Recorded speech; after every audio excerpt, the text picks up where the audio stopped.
Hello नमस्कार। एक सवाल अभी स्क्रीन पर है कि भाई ये जो हमारे भारत देश के एनएलयू यानी कि नेशनल लॉ यूनिवर्सिटी के स्टूडेंट हैं, वो एआईबी 20 को रिवाइज क्यों करवाना चाहते हैं। आज तारीख है 30 अक्टूबर 2025। डेट को ध्यान में रखना। आज जो है कुछ खबरें जो हैं वेबसाइट पे अपलोड हुई और खबरें ये थी कि नेशनल लॉ यूनिवर्सिटी के जो स्टूडेंट एसोसिएशन है, उन्होंने क्या किया है, उन्होंने रिप्रेजेंट किया है बार काउंसिल को और रिप्रेजेंट करके कहा है कि भाई आप जो है ये डेट वेट एक्सटेंड करो, यानी कि इसको रिवाइज करो और हमारे साथ जो ये डिस्क्रिमिनेशन हो रहा है इसको पहले ठीक करो। अब क्या डिस्क्रिमिनेशन हो रहा है एनएलयू के स्टूडेंट को और एआईबी के स्टूडेंट को, क्या इससे कोई फर्क पड़ेगा कि नहीं पड़ेगा? आइए फटाफट समझते हैं। देखो, मामला क्या है? मामला ये है कि एनएलयू स्टूडेंट एसोसिएशन ने एक स्टूडेंट का जो हक है, स्टूडेंट का जो राइट है, पैरिटी को लेकर, इक्वलिटी को लेकर, वो उन्होंने रिप्रेजेंट है जो किया है किसको? बार काउंसिल ऑफ इंडिया को। अब थोड़ा समझने की कोशिश कीजिए कि मामला है क्या? एक्चुअल में जो हमारे बार काउंसिल ऑफ इंडिया है, इसने क्या कर रखा था? इसने फाइनल ईयर के कैंडिडेट्स को अलाउ किया था। आपको याद है ना ये? तो जब आप यहां पर आते हैं तो आपको देखने को मिलेगा ये लाइन, ये ब्लू पट्टी दिखाई दे रही है। इसमें क्या लिखा हुआ है? Only LLB student 3 year 5 year who have passed out of BCI recognized university या अप्रूव कॉलेज, वो मे और may not have procure the degree, चाहे उनको डिग्री मिली हो नहीं मिली हो, वो अलाउ है। या फिर मान लीजिए उन्होंने एनरोलमेंट नहीं करा रखा है, वो भी अलाउ है। और फिर आखिरी में एक लाइन आती है, ये वाली लाइन, अटेंशन, एंड वो are final year comma final semester LLB student. तो फाइनल ईयर वर्ड लिखा हुआ है, फाइनल सेमेस्टर लिखा हुआ है। LLB student without any backlog, वो भी क्या है? एलिजिबल है जो होंगे। और इसका डिटेल नोटिफिकेशन आपको यहां पे देखने को मिल जाएगा। ठीक है, जब आप इस पे क्लिक करेंगे ना, तो इसमें इन्होंने पूरा डिटेल के अंदर बता रखा है कि फाइनल ईयर और फाइनल सेमेस्टर के स्टूडेंट को अलाउ है जो किया जाएगा। हाँ, तो ठीक है ना, गलत क्या है इसके अंदर? अब गलत ये है कि जो कैंडिडेट्स हैं एनएलयू एसोसिएशन वाले, उन्होंने ये कहा, और उन्होंने सिर्फ एनएलयू के बच्चों के लिए नहीं कहा है, उन्होंने उन लोगों के राइट्स के बारे में भी बात करी है जो कहीं न कहीं इससे प्रभावित होने वाला है। अब आपके सामने स्क्रीन पर एक न्यूज़ है। इस न्यूज़ में जो ये कैंडिडेट्स हैं, आपके एसोसिएशन वाले, इन्होंने कहा है कि फाइनल ईयर वाला कैंडिडेट्स वो एलिजिबल हो रहा है, उसमें हमें कोई दिक्कत नहीं है। इट्स ओके, होना भी चाहिए। लेकिन जो कैंडिडेट फाइनल सेमेस्टर का है, या फिर मान लीजिए कहीं पर ट्राइमेस्टर चलता है, ट्राइमेस्टर मतलब साल में 3 बार एग्जामिनेशन होता है, 4 मंथ वाले गैप से। तो जहां पे ट्राइमेस्टर है, तो जो फाइनल सेमेस्टर का स्टूडेंट है या जो फाइनल ट्राइमेस्टर का स्टूडेंट है, उनको भी आप एलिजिबल कर रहे हो, वो भी ठीक बात है, हमें उसको लेकर भी कोई दिक्कत वाली प्रॉब्लम नहीं है। लेकिन उन कैंडिडेट्स का क्या, जो आखिरी ईयर ऑफ एलएलबी डिग्री में है, final year of LLB degree के अंदर है, भले ही वो ट्राइमेस्टर के अंदर हो या सेमेस्टर के अंदर हो, लेकिन अभी तक उनके सेकंड लास्ट का पार्ट अभी तक पेंडिंग पड़ा है।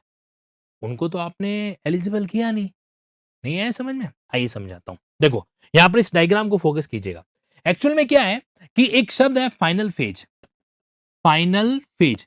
तो अब मैं यहाँ पर आपके बीच में एलएलबी के 3 पैटर्न है जो बता रहा हूँ।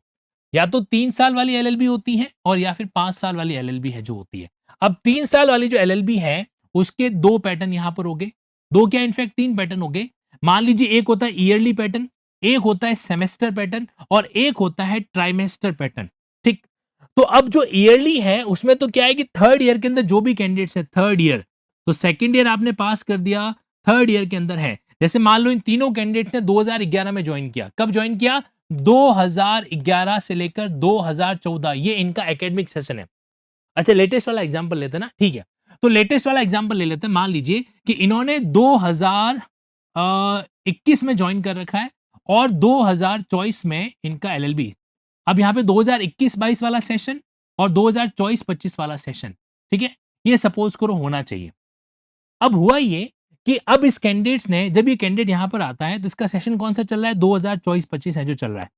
तो ये तो फाइनल ईयर में है, तो कोई प्रॉब्लम नहीं है, इसको हमने कर दिया एलिजिबल। ठीक, 2 साल पूरे हो गए, तीसरे साल में आ रखे हो, 2 साल तक एग्जाम निकाल दिए, आप एलिजिबल हो। सेमेस्टर वाले केस में 3 साल का मतलब होता है 6 सेमेस्टर।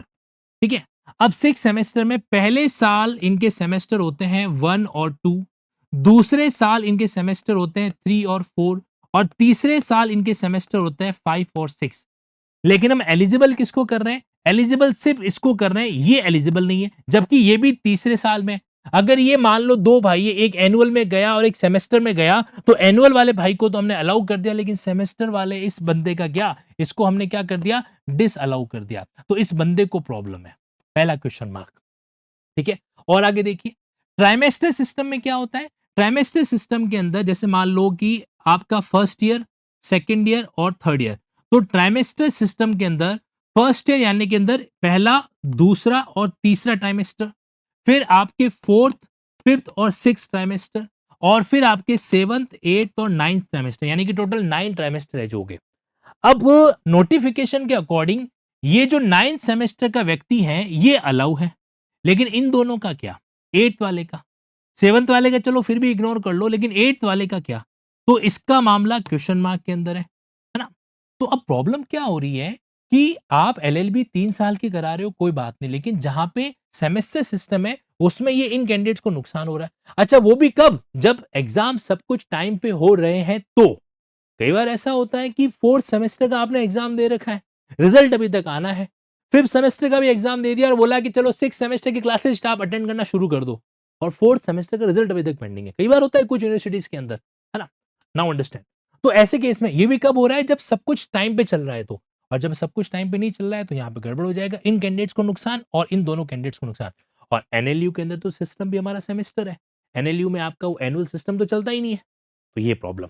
अच्छा दूसरा, 5 ईयर वाले बच्चों को क्या दिक्कत है भाई, तो जो 5 ईयर वाले बच्चे हैं उनके केस में तो वैसे भी आपके एनुअल सिस्टम का सीन तो रहता नहीं है, लेकिन मान लीजिए कि भारत के किसी कॉलेज में ऐसा है कि वहां पे ईयरली सीन चल रहा है, या फिर सेमेस्टर सीन चल रहा है, या ट्राइमेस्टर सीन है जो चल रहा है। अब ट्राइमेस्टर सीन का मतलब पता है क्या हुआ, यानी कि यहाँ पे टोटल 15 ट्राइमेस्टर है, 15 सेमेस्टर के अंदर, यानी कि यहाँ पे टोटल 10 सेमेस्टर है, और एनुअल यानी कि यहाँ पे टोटल 5 साल है। तो अब अगर कोई भी कैंडिडेट जिसने एनुअल ज्वाइन कर रखा है और वो 1 2 3 4 5th में आ रखा है, तो एलिजिबल है, कोई प्रॉब्लम नहीं है, क्योंकि वो 5वें साल के अंदर है। अब मान लीजिए उसने 2021 में ज्वाइन कर रखा है, तो यहां पे उसका क्या चल रहा है, यहां पे 2025 में उसका 5वां साल चल रहा है, इसके लिए वो एलिजिबल हो गया। लेकिन वहीं पर सेमेस्टर सिस्टम की बात करें तो देखो 2021 में पहला और दूसरा सेमेस्टर, 2022 में तीसरा और चौथा सेमेस्टर, 2023 में पांचवा और छठा सेमेस्टर, 2024 में सातवां और आठवां सेमेस्टर, और 2025 में इस कैंडिडेट्स का 9th सेमेस्टर या 10th सेमेस्टर। तो 10th सेमेस्टर चूंकि लास्ट है, इनको तो अलाउ कर दिया कि भाई तुम एआईबी का एग्जाम दे सकते हो। ये बेचारे फंस गए 9th सेमेस्टर वाले, इनको जो है अलाउ नहीं किया गया। और उसी तरीके से अगर आप ट्राइमेस्टर की गणित लेके जाओगे ना, तो 2021 को आप 5 साल में डिवाइड कर लो, 21 22 23 24 और 25, तो यहाँ पे 1 2 3 3 सेमेस्टर, यहाँ पर आपके 4 5 6, यहाँ पर आपके 7 8 9, यहाँ पर आपके 9 10, ये 10 11 12, यहाँ तो कोई दिक्कत नहीं है। लेकिन जो 12वां सेमेस्टर, जो 13वां सेमेस्टर और जो 14 सेमेस्टर है, ये तीनों ही कैंडिडेट 5वें साल के अंदर है। अब देखो ये बंदा भी 5वें साल में, ये बंदे भी 5वें साल में, और ये भी 5वें साल में, लेकिन यहां पर हम इसको अलाउ कर रहे हैं, यहां पे सारे कैंडिडेट्स अलाउ है, यहां पे सिर्फ ये वाले कैंडिडेट्स अलाउ है 10th सेमेस्टर वाले, और यहां पे सिर्फ ये वाले कैंडिडेट्स अलाउ है। तो बाकी के इन दोनों का क्या हुआ, है ना। ये भी तो एक तरीके से फाइनल ईयर में है ना। तो प्रॉब्लम ये है, इन स्टूडेंट एसोसिएशन का कहना है कि भाई यहाँ पे पैरिटी नहीं है, हम भी 5वें साल में हैं और हमारा एक दोस्त जो एनुअल सिस्टम फॉलो कर रहा है वो भी 5वें साल के अंदर है, लेकिन हमें अलाउ नहीं किया जा रहा है, उसको अलाउ किया जा रहा है। ये बात है मुद्दा, ठीक है। और इसको लेकर जो है एक रिप्रेजेंटेशन यहाँ पे दिया गया है। अच्छा देखो ये काम है ना, अब बार काउंसिल के लिए भी आसान नहीं है। मतलब बार काउंसिल ऑफ इंडिया इस सिचुएशन को कैसे हैंडल करेगी, ये भी बड़ा टेढ़ा मामला है। और इस बार तो हैंडल होना थोड़ा टेढ़ा ही लग रहा है। अगली बार हो सकता है कि ये यूनिवर्सिटीज के लिए कोई गाइडलाइन जारी करे कि भाई आपको अपने एग्जाम यूनिफॉर्म तरीके से कंडक्ट है जो करवाने होंगे, इसको लेकर, है ना। तो ये बात है जो हो सकती है। तो इसीलिए उन्होंने रिप्रेजेंट किया और उन्होंने 3 डिमांड है जो करी है। पहला उन्होंने डिमांड किया क्या, उन्होंने कहा कि एलिजिबिलिटी क्राइटेरिया को एक्सपांड करो, और जो फाइनल एकेडमिक ईयर के जो कैंडिडेट्स हैं, चाहे 9th सेमेस्टर के हो, 14 ट्राइमेस्टर के हो, या 8 ट्राइमेस्टर के, उनको भी क्या करो, अलाउ है जो करो। और दूसरा, रजिस्ट्रेशन की जो डेडलाइन है उसको एक्सटेंड करो। ये जो आपने 30 नवंबर डेट डाली है ना, सॉरी 31 अक्टूबर, इसको एक्सटेंड करो। ताकि जो है हम भी उसके लिए एलिजिबल हो सके, फॉर्म को फिल कर सकें। और तीसरा, एक क्लैरिफिकेटेड नोटिफिकेशन जारी कीजिए जो पैरिटी और यूनिफॉर्म अपॉर्चुनिटी दे सके फाइनल ईयर लॉ स्टूडेंट को अक्रॉस द कंट्री। तो अब ये मामला जहां आपके सामने, मैं उम्मीद करता हूं कि इस टॉपिक को मैं आपके सामने एक्सप्लेन कर पाया हूंगा, समझा पाया हूंगा। एलएलबी के स्टूडेंट के लिए स्वाभाविक सी चीज है, एआईबी एग्जाम बहुत मायने रखता है, क्योंकि एआईबी के बिना वो प्रैक्टिस नहीं कर सकता। और इसी चीज को ध्यान में रखते हुए ये जो आपका एआईबी का सेगमेंट है ना, ऑल इंडिया बार एग्जामिनेशन का जो गाइडेंस प्रोग्राम है, वो इसीलिए मैंने इनिशिएट किया है ताकि आप जो इसको अच्छे तरीके से डील एजो कर सकें। बिल्कुल नॉमिनल प्राइस पे यहां पर आप एआईबी अगर सर्च करेंगे ना, then you will came to know about this segment. तो अब इस एआईबी के सेगमेंट के अंदर आप ज्वाइन करके इसको ऑब्वियसली बात है, बड़े से क्लासेस व्लासेस क्रैक कर सकते हो। बट प्रॉब्लम ये आ रही ना कि ये तो चलो आप क्लैश कर लोगे, लेकिन पहले एलिजिबिलिटी तो हो। तो मुद्दा यहीं पे आके अटक रहा है कि एलिजिबिलिटी का मामला किस तरीके से डील है जो किया जाए आपके यूनिवर्सिटी के अंदर, आपके कॉलेजेस के अंदर। क्या सारे सेमेस्टर टाइम पे होते हैं? क्या आपके कॉलेज में भी ऐसा होता है कि 6 सेमेस्टर का आप एग्जाम दे रहे हैं, अटेंड कर रहे हैं या उसकी क्लासेस ऑब्जर्व कर रहे हैं, लेकिन अभी तक आपका 4th का 5th सेमेस्टर का रिजल्ट पेंडिंग है?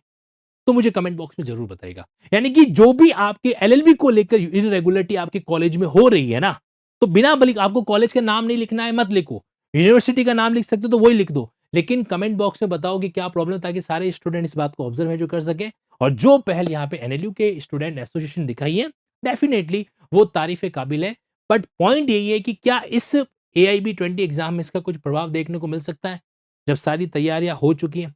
देखो सारी तैयारी तो अभी तक खाली रजिस्ट्रेशन की हो रखी है, तो संभावना हो सकती है कि लोग रजिस्ट्रेशन की डेट को एक्सटेंड करें। और रजिस्ट्रेशन की डेट को एक्सटेंड करेंगे तो ये भी हो सकता है एग्जाम की डेट को भी एक्सटेंड किया जाए। लेकिन जब तक कुछ नहीं होता, तब तक मेरा सीधा सा फॉर्मूला जो आपको दे रहा हूं मैं, आप अपनी पढ़ाई मत छोड़िएगा। ठीक है? सेल्फ स्टडी कर रहे हो तो अच्छी बात है। लिंकिंग ऐप पर एआईबी की गाइडेंस क्लास शाम को 8 बजे 499 के नॉमिनल प्राइस पे अटेंड कर रहे हो तो भी अच्छी बात है। करते रहना, छोड़ना मत। और बेरेक्ट टाइम पे मंगवा लो, वो आपके लिए बहुत यूज़फुल है। लिंकिंग पब्लिकेशन के भी बेरेक्ट आपको linkinglaws.com लिंकिंग पब्लिकेशन में कॉम्बो पैकेट के रूप में अवेलेबल है, बहुत ही किफायती प्राइस 1999 पे। और अगर आप एडिशनल सेट कंप्लीट मंगवाना चाहते हैं तो 5499 के अंदर वो आपके लिए अवेलेबल हो सकती है। एनीवे, अपने कमेंट बॉक्स में मुझे जरूर बताएं कि आपकी यूनिवर्सिटी में एलएलबी रेगुलर चल रही है या नहीं, तो क्या इश्यू आप फेस कर रहे हैं। थैंक यू सो मच, धन्यवाद, जय हिंद, जय भारत।